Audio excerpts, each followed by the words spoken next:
Salut tout le monde! Aujourd'hui, on va parler de la sécurité de nos applications. Parce que vous savez, derrière chaque écran, il y a un véritable champ de bataille invisible qui se déroule, une lutte constante pour protéger nos informations. Alors, la question qu'on doit se poser, c'est nos applications préférées, celles qu'on utilise tous les jours, à quel point sont-elles vraiment sécuritaires? Et vous allez voir, la réponse, elle est pas mal plus compliquée qu'on pourrait le croire. Pensez-y une seconde. Derrière chaque fois qu'on pèse sur une touche, derrière chaque clic, eh bien, il y a une bataille qui se joue en permanence pour protéger nos données. C'est vraiment ça, une bataille invisible entre les gens qui construisent des forteresses numériques et ceux qui, de l'autre côté, cherchent la toute petite faille pour entrer. OK, alors plongeons directement au cœur de ce champ de bataille invisible du web. Bon, pour commencer, il faut qu'on définisse un terme clé, une vulnérabilité. Qu'est-ce que c'est, au juste? En gros, c'est une faiblesse dans le code d'une application. L'analogie est super simple. C'est comme si on laissait une porte numérique grande ouverte sans la barrer. Évidemment, un pirate peut s'y glisser et faire pas mal de dégâts. OK, donc les pirates exploitent les vulnérabilités, mais qu'est-ce que les défenseurs essaient de protéger exactement? Eh bien, ils se battent pour maintenir ce qu'on appelle la triade CIA. Et non, on ne parle pas de l'agence de renseignement américaine, là. CIA, ça veut dire confidentialité pour que nos données restent privées, intégrité pour s'assurer qu'elles ne sont pas modifiées sans autorisation, et disponibilité pour qu'on puisse y accéder quand on en a besoin. C'est vraiment les trois piliers de la sécurité informatique. Maintenant qu'on a les bases, allons voir du côté des attaquants. Quelles sont leurs armes? Comment est-ce qu'ils s'y prennent pour exploiter ces fameuses portes déverrouillées? Si on regarde ce que disent les experts, comme le groupe OASP par exemple, il y a des menaces qui reviennent tout le temps, comme les failles d'injection et ce qu'on appelle l'authentification brisée. On va décortiquer ça ensemble pour voir comment ça marche. Alors, la première, c'est peut-être une des plus célèbres, l'injection SQL ou SQLI pour les intimes.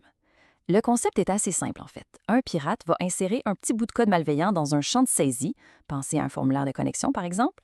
Le but, tromper la base de données du site pour qu'elle exécute des commandes qu'elle n'est pas du tout censée exécuter. Et ce qui est fou avec cette attaque, c'est à quel point elle peut être simple. Sérieusement, l'attaquant trouve une boîte de texte, il injecte son code et hop, la base de données se fait avoir et lui ouvre la porte en grand. C'est d'une simplicité et d'une efficacité redoutables. Regardez la différence, c'est frappant. D'un côté, une connexion tout à fait normale. De l'autre, l'attaque. Vous voyez cette petite ligne de code OR 1 égale 1? Ça change tout. En gros, ça dit à la base de données, écoute, connecte l'utilisateur si le mot de passe est bon, ou si 1 est égal à 1, et devinez quoi, 1 est toujours égal à 1.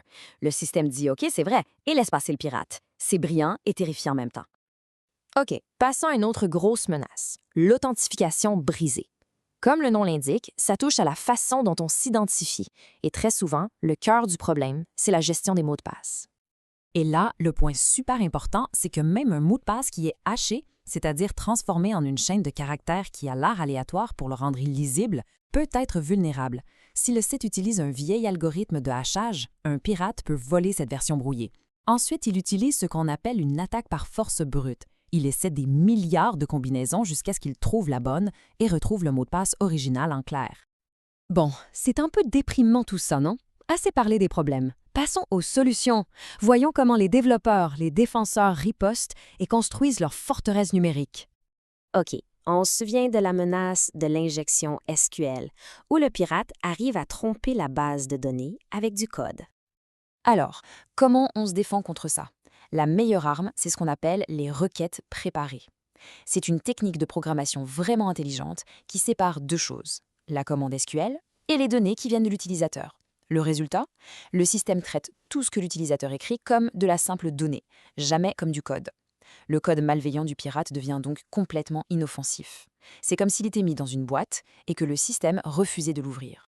Mais ça ne s'arrête pas là. Il y a toute une liste de bonnes pratiques, des stratégies défensives qui sont absolument cruciales. Par exemple, chiffrer toutes les données, que ce soit quand elles voyagent sur Internet ou quand elles sont stockées. Utiliser des méthodes de hachage modernes et robustes pour les mots de passe. Une règle d'or, ne jamais faire confiance à ce qu'un utilisateur écrit dans un formulaire. Il faut tout valider, tout nettoyer. Évidemment, forcer l'utilisation de mots de passe complexes. Et un dernier point super important, limiter les privilèges.